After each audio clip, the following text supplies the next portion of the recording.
Բարի գալուստ ալիք։ Այս բաղադրատոմսը մնում է արդիական բոլոր ժամանակներում։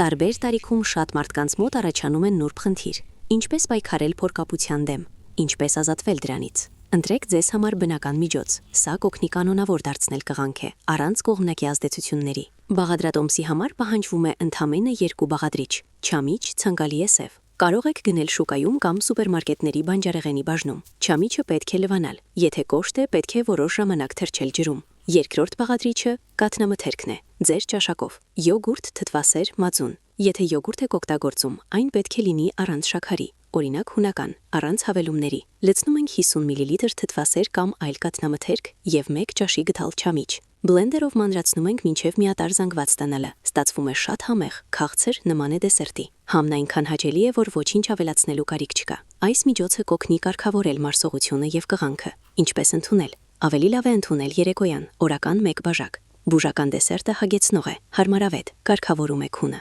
Որպեսզի չզգական հարմարություն, այս դեսերտով կարող եք փոխարինել ընթրիքը։ Կամ եթե չեք կարող առանց ընթրիքի, ձեր ընթրիքը փոխարինեք ավելի թեթև տարբերակով, որպեսզի ստամոքսը չծանրաբեռնվի։ Եվ քնելուց 2 ժամ առաջ խմեք բուժական դեսերտը չամիչով։ Չամիչը կարող եք փոխարինել սև սալորաչիրով, եթե օրինակ չամիչը չեք սիրում։ Իսկ առավոտյան կզգաք հրաշալի արդյունք, մասնավորապես փափուկ կղանք, թեթևացում առանց հարկադրանքի։ Խորհուրդ է տրվում խմել բուժական դեսերտը ստամոքս-աղիքային տրակտի աշխատանքը կարգավորելու համար ամեն երեկո 2 շաբաթվա ընթացքում, օրական 1 բաժակ։ Կարող եք բազմազանեցնել, որպեսզի չձանձրանաք։ Փոխարինեք հիմքը։ Օրինակ այսօր մածուն, վաղը թթվասեր, մյուս օրը յոգուրտ եւ այլն։ 2 շաբաթ հետո արեք ընդմիջում։ Այդ ժամանակ մարսողությունը արդեն կարգավորված կլինի, իսկ աղիքները կաշխատեն ինչպես ժամացույցը։ Մարսողական համակարգը կաշխատի հստակ եւ կղանքը կկարգավորվի։ Անհրաժեշտության դեպքում կուրսը կարող եք կրկնել, բայց ոչ շուտ, քան 2-3 ամիս հետո։ Բոլորին շնորհակալություն ուշադրության համար եւ մինչեւ նոր հանդիպումներ ալիքում։